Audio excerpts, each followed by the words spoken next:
Hi guys, this video is the start of trig, which is going to be, if I was in class, I'd be telling you how important it is, and it is important, obviously that doesn't change.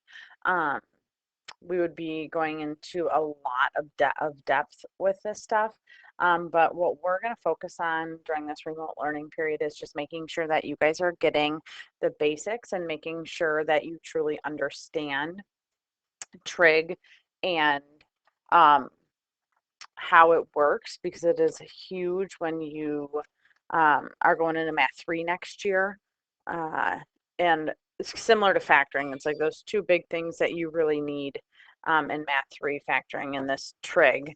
Um, so if you're finding that you're having trouble as the next few weeks progress, please, please, please email um, and let us know that you're having trouble, so that we can kind of get you on the right track right away.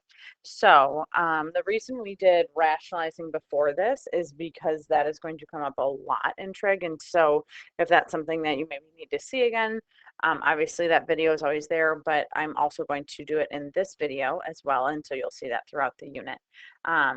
So again, feel free to print out the notes.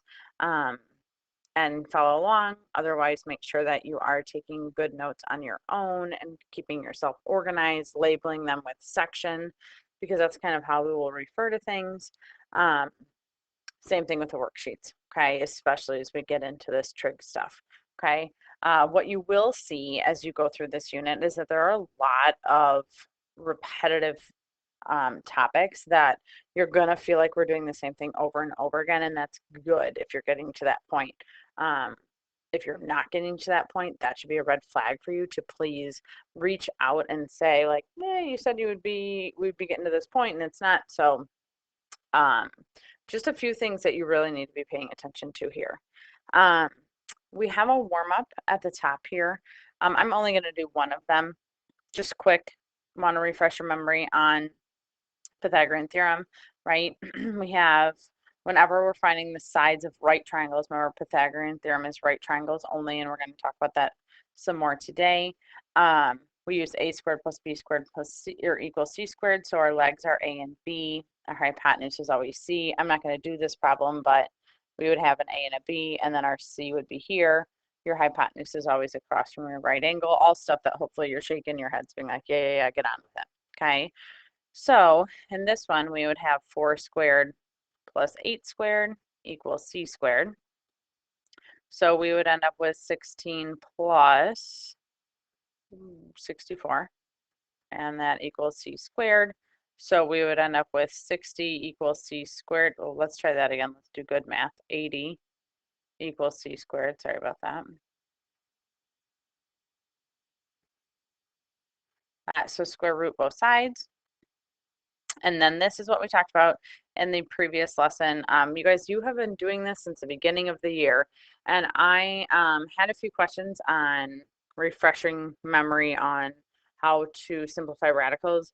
If you go to our merged Google Classroom, so me and Mr. Livers, that joint one we've all been using all year, and you scroll pretty much all the way down, it's one of the very first videos, and maybe the second video that's posted on there. That you can refresh your memory on how to simplify radicals, or you can just Google it, and there's about 1 million YouTube videos on it. But here, we're looking for the biggest perfect square that is in 80. So the biggest perfect square that's in 80 is 16. And if you take 16 and you divide 80 by 16, you should get 5. So this is 16 times 5.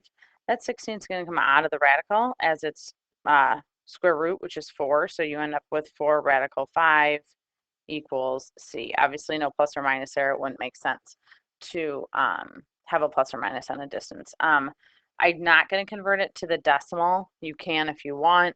But just for what we're doing today, the decimal would be about 8.94, but for what we're doing today, I'm going to leave it like that. So this next is identifying different parts of the triangle. So we already just talked about the hypotenuse. That is always going to be across from your right angle. But then you see these 3 other things that say opposite side, adjacent side, and theta. So let's label what we know. Your hypotenuse is always the side across from the right angle.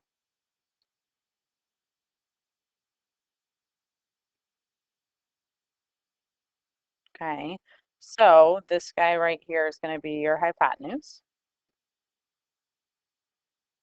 Okay, and he does not change. Okay, he is going to be a hypotenuse. You cannot pick another side to be the hypotenuse. So that is why I like to do that one first, because it's non-negotiable. Now, I'm actually going to bop down to the bottom before I explain the next two sides. This symbol right here is a circle with a line through it. Some people make it swirly, this makes it straight. It doesn't matter. That is said as theta. It is a Greek letter. So if you have any experience with like sororities, fraternities, if you have older siblings or your parents, that's something that you might have heard before. But theta is the way we identify an angle. Okay, so that will always be your angle. Now, if you look at this, when we're talking about right triangle trig, which is what this is, your right triangle or your right angle of your right triangle will never be your theta, okay, off the table. So it is never the right angle.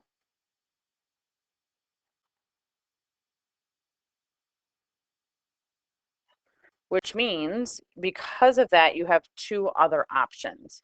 So you could have a theta up here. Okay, we also could say that theta is down here, and we're going to talk about either one is fine.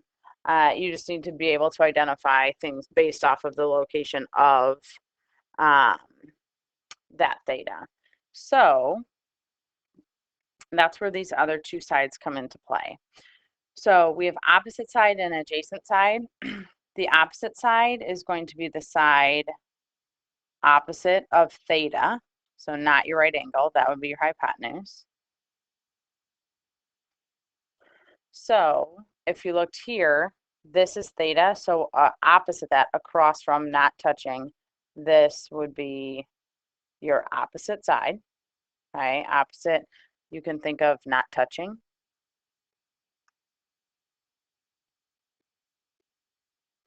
Okay, and then last but not least, we have this adjacent side. Well, if you think about when the word adjacent means next to, so this is the side next to theta. That's not the hypotenuse.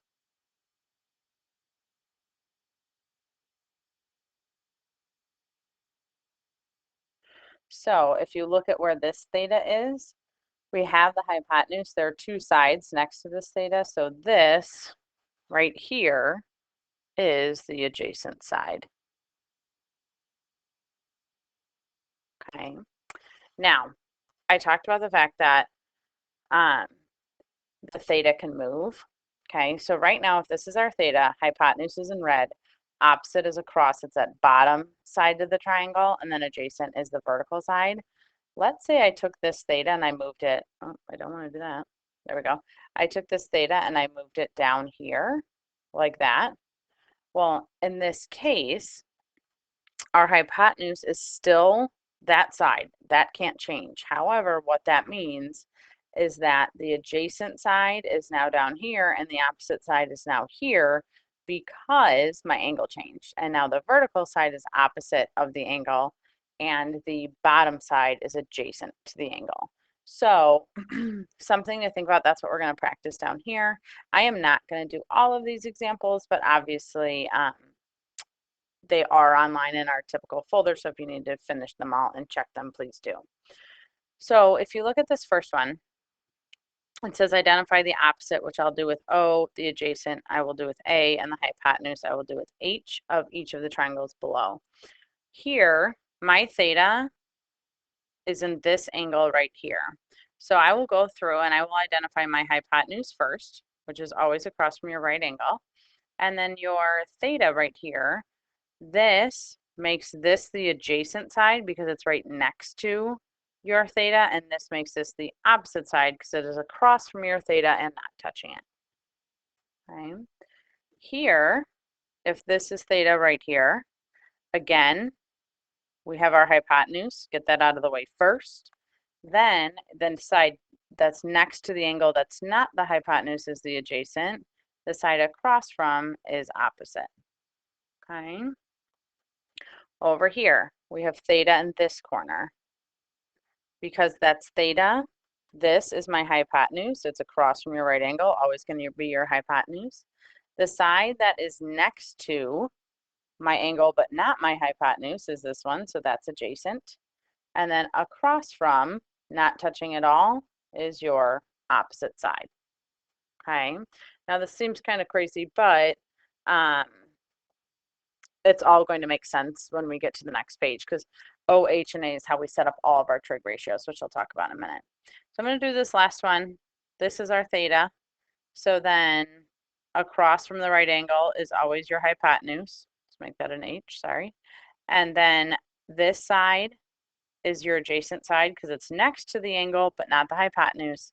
And then this guy right here is your opposite side because it is across from your theta but not touching it.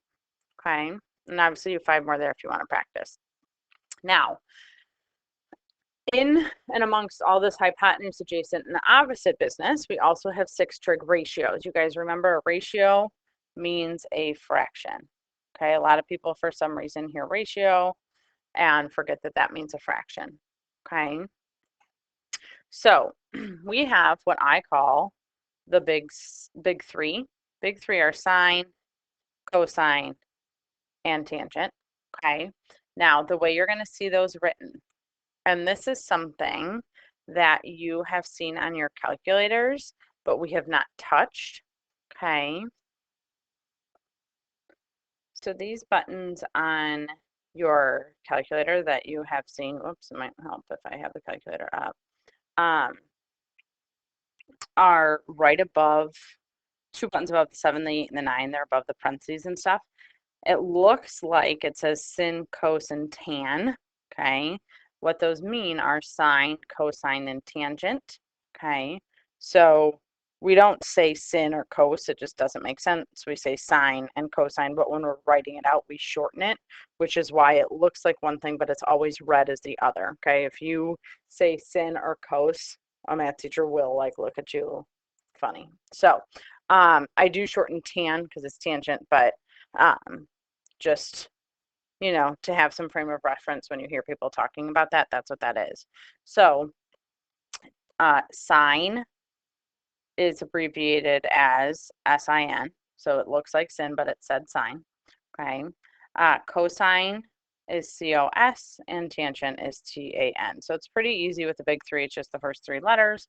And then you will always have a theta after that. Now that theta will eventually turn to an actual number, but you sine, cosine, tangent, and then the bottom 3 that I'm about to talk about in and of themselves absolutely do nothing.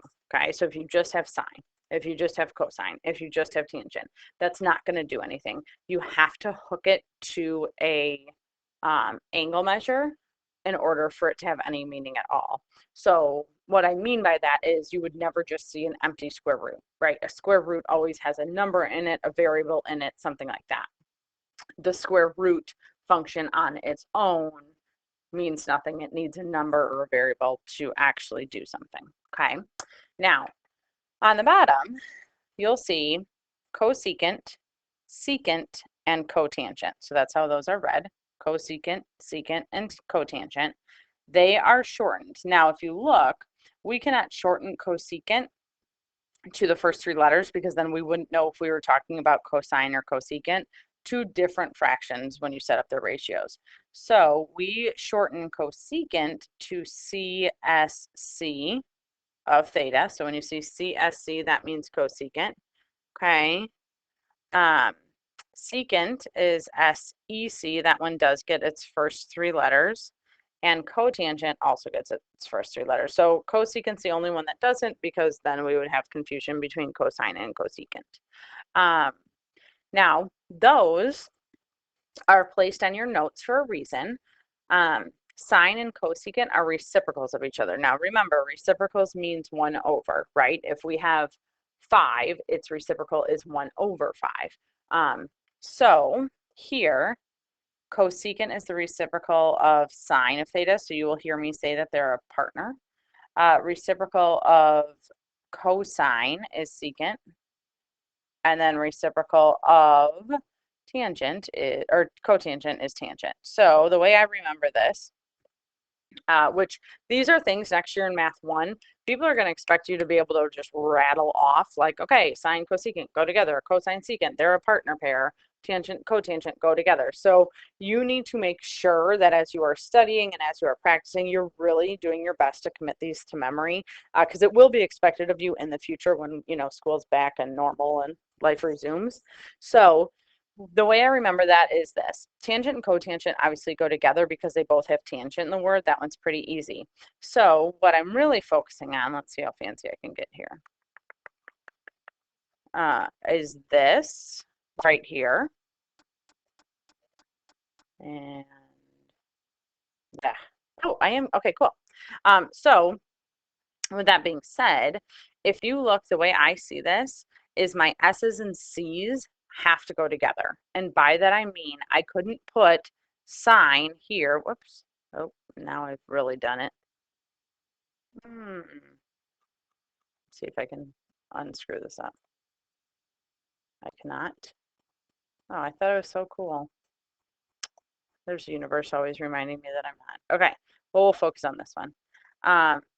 Sine and cosecant, you need to have an S and a C together. Same thing here. You need to have an S and a C together. I'm just going to get rid of this since now I've screwed it up. So here, if I had sine, it couldn't go with secant because they both start with S. Oh, well, now I've done it, haven't I? Let's just go back to normal. There we go. Okay. So sine and secant can't go together because they both start with S. So that's a no-go. So that's why sine and cosecant have to be together as a pair, and cosine and secant have to be together as a pair because then they both have an S and a C and an S and a C. So that's kind of a quick way to remember, or help you start to remember what goes with what. Okay. All right. So why do we care about sine, cosine, tangent, and why on earth did we just start with opposite, adjacent, and hypotenuse? All of that goes together in this short little, I don't know, what is a mnemonic device, I guess? I'm not an English teacher. We all know we've discussed that before, called SOH CAH TOA. And what SOH CAH TOA does is it refreshes your memory and helps you remember what the ratio is for sine, what the ratio is for cosine, and what the ratio is for tangent. So it's written two different ways. Some people just write out SOH CAH TOA. Some people write it out like this to help you remember the fraction, but this is what it means. This SO part means that the sine, that's what the S stands for. So the big letter is the trig function. So the sine of theta equals, and then the small letters are what side you're going to pull the number from. So it would be the opposite side over the hypotenuse, which I'm just shortening. Okay. That means that cosine of theta is adjacent because it's an A over hypotenuse, which is H. Okay. And then the T is for tangent. So it's each one of the big three of theta equals opposite over adjacent. Okay. So SOH CAH TOA, the first letter is the trig function. The next letter is always the numerator of the ratio. And the third letter is always the denominator of the ratio. So here, if we look at this, we have to do a couple of things. We have to fill out all of the ratios here. But the first thing we need to do is figure out what side is which. So this is my theta. This is my angle because my theta is placed there in the picture. Because of that, the 5 is my hypotenuse side, always the hypotenuse. The 4 is my adjacent side, and the 3 is my opposite side. So that's from the front.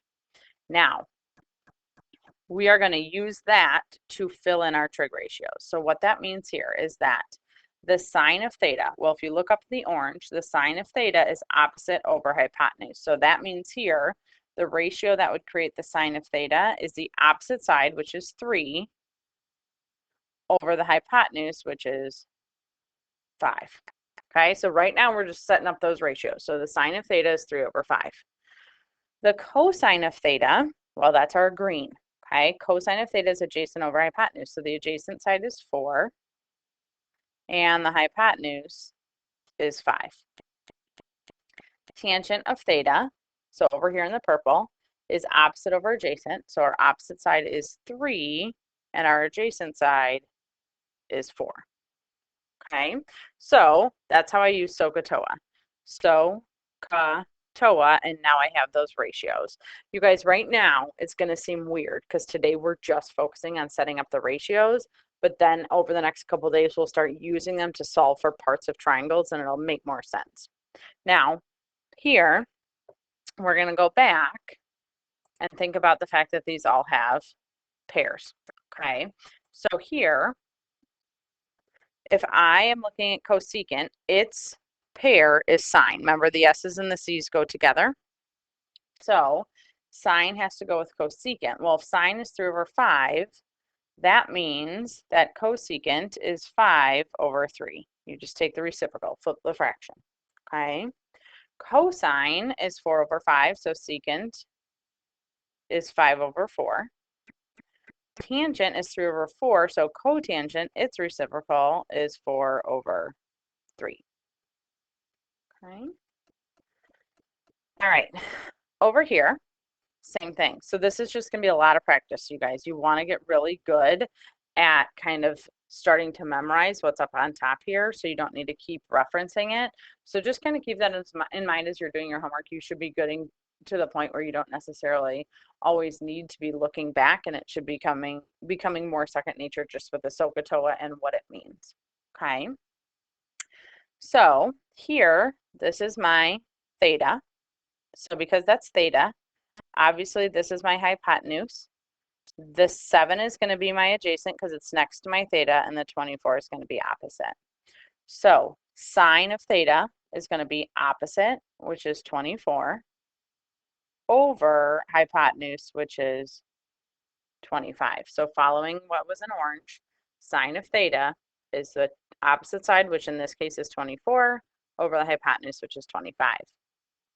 The cosine of theta is adjacent over hypotenuse. That's what's in green at the top of the page. So in this case, 7 is my adjacent side, and 25 is my hypotenuse. Okay. And last but not least, for the first of the big three, we have tangent, which is opposite over adjacent. So 24 over 7. Okay. Then again, we're keeping these nice and easy. Eventually, these will get switched up. You'll notice in your worksheets and things like that, they'll get switched up because it isn't automatically always going to be, oh, sine and cosecant are right next to each other. Isn't that nice? Sometimes we'll just ask for cosecant, just ask for cotangent, and that's how the test on this will be too. So here, what that means is this. Sine goes with cosecant, s's and c's go together. That means this is 25 over 24. If cosine is 7 over 25, its reciprocal is secant, which makes secant 25 over 7. And tangent is 24 over 7, so cotangent is 7 over 24. Okay. All right, so now we're going to get down here. And if you notice, we have a side that's 6, a side that's 9, and then our hypotenuse is the square root of 117. So we want to talk about a couple things here. This is obviously our theta. Okay. This is our adjacent side, this is our hypotenuse, and this is opposite. Okay.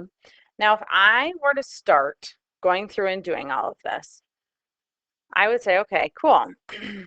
Sine here is opposite, which is 9, over the square root of 117. Okay. I'm just going to set them all up first, and then I'm going to go back. Cosine, so if you're taking notes on a separate sheet of paper, you didn't print them out, totally fine. Don't forget, totally fine. Just make sure that you're leaving yourself some space. Cosine here is going to be 6 over the square root of 117 because that's adjacent over hypotenuse. And tangent is going to be opposite, which is 9, over adjacent, which is 6. Okay, so if sine's 9 over square root of 117, cosecant is the reciprocal of that, which is 117 over 9. The square root of 117 over 9. Secant is going to be the square root of 117 over 6. And cotangent is 6 over 9. Okay. Now, there are a couple things at play here. Number one, let's talk about what's the easiest. Look down at tangent and cotangent. Clearly, those are not reduced as much as they could be. These are both divisible by 3, so this is going to reduce to 3 over 2, and this will reduce to 2 over 3. Okay, so those would be the final answers. Obviously, we always, just like all year, want the most reduced answer. You don't ever leave a fraction not reduced. All right, so here, these two appear fine right now. We'll come back to them in a second. But this is exactly what we talked about the other day, where you have the square root of 117 on the bottom. Well, we're going to need to rationalize that. So we have to multiply top and bottom by the square root of 117. Okay, so that makes this 9 radical 117 all over 117. Remember, the square root of 117 times the square root of 117 is the square root of 117 squared, so the square and square root cancel out. Same thing's going to happen here. I'm going to rationalize this. You can't leave a radical in the denominator because it's like leaving a decimal, it's just not proper. Okay, and we went through those reasons on that video. So we have 6 radical 117 over 117. Now, here's the other problem. Just like we checked here to see if 3 and 2 or 9 and 6 were reducible, that was pretty obvious that they were. We need to check that here too. And if you look, 117 is not a prime number. If you take 117 and you divide it by 9, that makes it 13. So we have a couple problems here. Not only can this reduce to 1 and this reduces to 13, because 9 goes into 9 once and 9 goes into 117 13 times. That means we have the square root of 117 over 13. But we can do the same thing and say, well, we didn't really look at the square root of 117 yet. So the square root of 117, because I can divide 117 by 9, we should come back up here and say, well, that's 9 times 13. So now this is going to pop out, and this becomes 3 radical 13. Okay. So everything that you have in blue, or that I have in blue, is the original setup. Then I started cleaning everything up, rationalizing, reducing, and all that. And if you're looking at this, you guys, you're probably thinking the same thing I am. Number one, it's messy. Number two, I didn't leave enough room. Number three, this is a lot of steps, right? So let's talk about the better way, right? I always say, work smarter, not harder. What is the easier and faster way to do this that's still mathematically sound and mathematically correct? Well, if you look at this picture up here, we have a 6, we have a 9, and I'm going to use this 3 radical 13. We just got done with our entire unit of scale factors. I'm going to throw the theta in there, right? And if you remember when we talked about scale factors, we talked about the fact that all of the sides were proportional, but all the angles were congruent. So my angles are not going to change no matter how big or how small I blow this triangle up. And that's important here, because if you look, all of these sides are divisible by 3. Notice I didn't circle the square root symbol because you can't mess with that. But all of these are divisible by 3. So I could say that this is 2, this is 3, and if I divide this by 3, that becomes a 1, so we're just looking at the square root of 13. Those numbers in teal are a lot easier to look at than the original numbers of 6, 9, and square root of 117. And if you do it here, this convoluted mess that's happening down here won't happen. So if you simplify your triangle first, then it's not going to be a big deal. And you're not going to have this mess of everything down here. Okay, so let's look at this again. I am going to erase what I have here. Okay, if I were you, I might like write it next to it or whatever. I just want to kind of keep it on the same screen. If I were to go through and do all of this, let's call this triangle 1 and this triangle 2. I just did it with triangle 1. Triangle 1 was not reduced and therefore got me really messy answers and caused a lot of work, right? Because then you're simplifying 6 times in some cases, right? And that takes a lot of work. So instead, let's look at it this way, okay?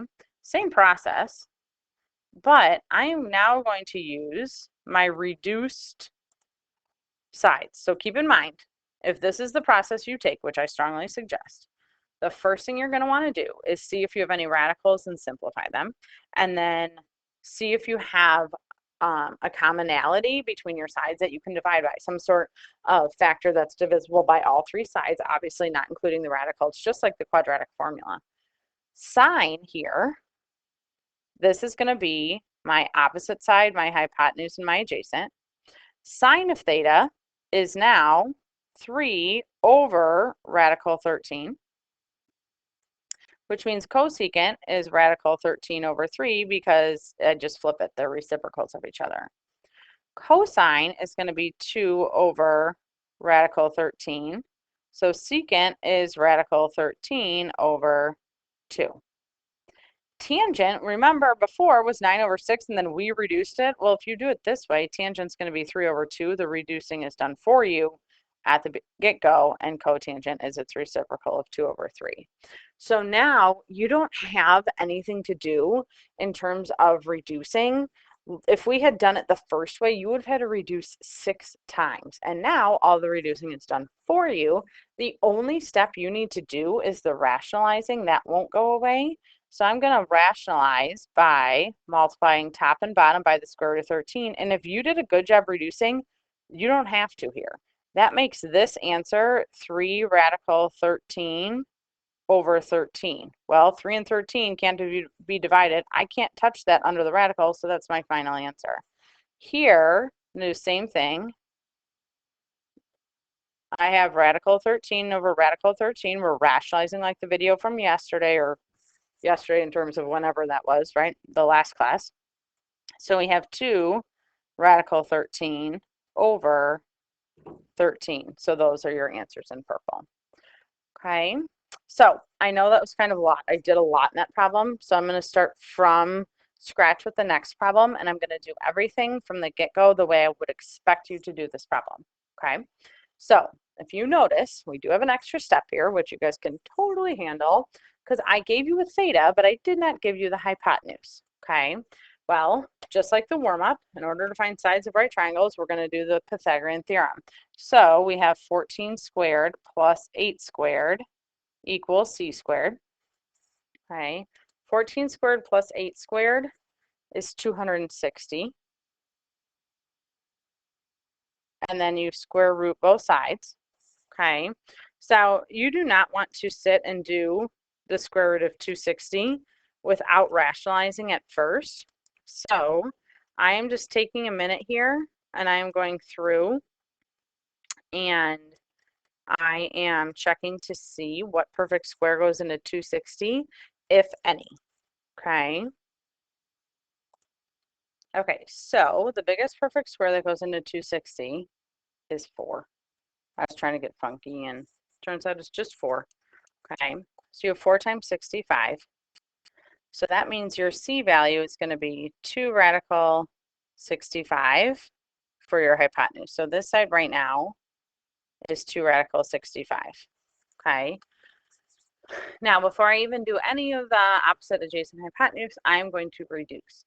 So all of these numbers, 14, 8, and 2, remember the 65 does not count, it's under the radical.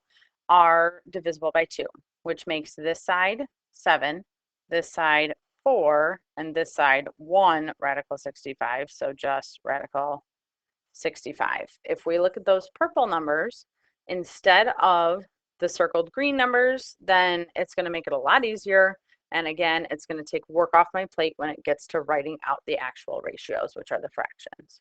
Okay, so now I can look at this and say this is my theta, this is opposite, this is adjacent, and this is hypotenuse. Okay, so sine here is opposite. So in this case, I'm going to use the 4 over the square root of 65, and I'll come back and rationalize that. I just like to get them all set up and then rationalize. That means the cosecant is the square root of 65 over 4. And this is why I like to set it up and then rationalize, because if I did the sine, rationalize it here, and then went to go do the reciprocal, I would have to rationalize again. So set them all up and then rationalize what needs to be rationalized. Cosine here is going to be adjacent, so 7 over hypotenuse, which is the square root of 65. Its reciprocal is secant, which is going to be the square root of 65 over 7. And then last but not least, tangent is opposite, which in this case is 4 over hypotenuse, I'm sorry, adjacent, which is 7. And cotangent is its reciprocal, which is 7 over 4. So now you know cosecant, secant, tangent, and cotangent are done. The only things we need to do is take care of that rationalizing and multiply top and bottom by the square root of 65. So we will end up with 4 radical 65 over 65, which again, if you simplified from the get-go, you don't need to worry about simplifying here. Same thing here, multiply top and bottom by the square root of 65. And then you will get 7 radical 65 over 65. Okay, so I know that was a lot. I know that was a bulk of time that I spent on that, but you guys, this is the foundation of what we're going to do. Okay, for the next page, I'm not going to do both of these. Okay, I know I have really taken a lot of your time. I am just going to do this top one because it's written a little differently. Other than that, the math's the same. But if you notice on all of these, you no longer have a theta. Okay, you have a letter. So you have an A here, and you have a C here. Okay, what that means, you guys, when you see this is the sine of A, cosine of A, tangent of A, etc. For these that are in yellow, I'm going to place my theta right here. Okay, so that means that this side would be opposite, this side is adjacent, and this side is hypotenuse. Okay, we're missing our opposite side, so we have 9 squared plus x squared equals 15 squared. Okay, I can't reduce yet because I don't know what that third side is going to be, but if I take 15 squared and I subtract 9 squared, I end up with x squared equals 144, and when I square root both sides, I end up with 12. That means this missing side right here is 12. Now I'm looking at this and saying, okay, cool. Now I can reduce because I have a 9, I have a 12, and I have a 15, and those are all divisible by 3. So this side is going to become 3. 15 divided by 3 is 5. 12 divided by 3 is 4. So I'm going to use those purple numbers when I'm setting up my fractions rather than the orange. So again, I reduce 1 time, not 6 times. So here, sine is opposite, so 4 over hypotenuse, which is 5.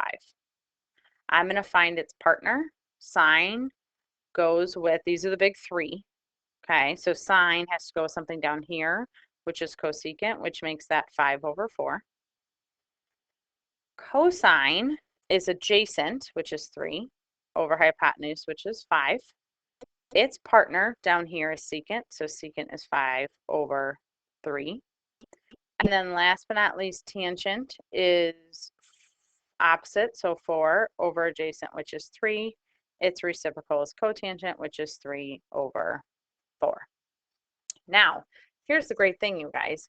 The next set of these, which is, I promise, the last thing I'm going to do, right here in the blue that I highlighted, all that means is that I'm going to take this theta and it's no longer going to be right there. I'm going to move that theta, and it is now where angle C is, okay? Well, this can't stay the same, but remember what we talked about in the beginning. Your hypotenuse can't change. The only things that are going to flip-flop, not the actual sides, but just what we call them. So the adjacent, let's hope, oh, perfect. The opposite is going to flip-flop with the adjacent, which is now here, because in accordance to this theta, this side is opposite there, and this side is adjacent. So when you flip your theta, you flip your opposite and your adjacent, or what their label is. Don't flip the number. So now sine here is going to be opposite, which is 3, over hypotenuse, which is 5. So notice sine of A was 4 over 5, sine of C is 3 over 5, which matches with cosine because we flipped the sides. Cosine's adjacent, so then this one is 4 over 5. Okay, you're going to see a lot of fractions that repeat, and they're like, it doesn't make sense. It does. You have 3 numbers. Those are the only 3 numbers you can use. You're going to see a lot of similar things here. So you want to slow down and be careful, which is why this video is as long as it is, because I always really take my time with this stuff. Tangent here of C is opposite, so 3 over adjacent, which is 4. So if you notice, tangent of A was 4 over 3, tangent of C was 3 over 4, because I flip-flopped where my opposite and my adjacent were. All right, sine is partnered with cosecant, so that makes this 5 over 3. Cosine is partnered with secant, so that makes this 5 over 4. And tangent is partnered with cotangent, so that is 4 over 3. Okay, so the big focus today, you guys, is that SOH CAH TOA and making sure that you can set up your fractions. So really, really focus on this. Write it down. You guys, if we were in class every single day, I would start with write down SOH CAH TOA, write out what it means. Write down SOH CAH TOA, write out what it means, because by day 3, you wouldn't have to. You just know it. Okay, so that's where you really want to get. Okay, so have this out while you're working on your homework, and let us know what questions you have.